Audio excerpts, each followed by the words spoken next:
No, asi ne, už se pořádně držím. Tak, výborne. Českí turisti v Tatrách. Častokrát ich poznajú lepšie ako miestni. Sú ale tiež terčom rôznych narážok o riskovaní. Ak sa objaví správa o nešťastí, počuť. No jasné, zase Čech. Štatistiky ale hovoria niečo iné. Že okolo 38% návštevníkov v letnej sezóne tvoria Slováci a to sa odráža aj v úrazovosti, respektíve v smrteľných nehodách, kde približne 30% naozaj tvoria Slováci.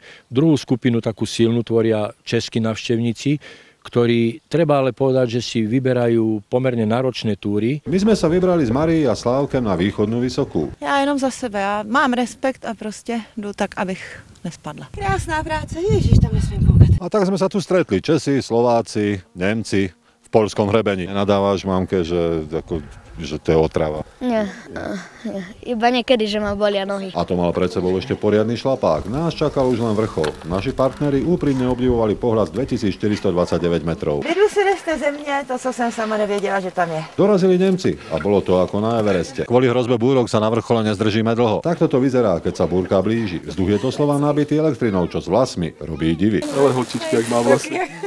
Zostup je rovnako dôležitý ako výstup. Často práve vtedy dochádza k úrazom. Kamaráde. Z východnej Vysokej živí a zdraví pre televíziu Jožo Kubáni.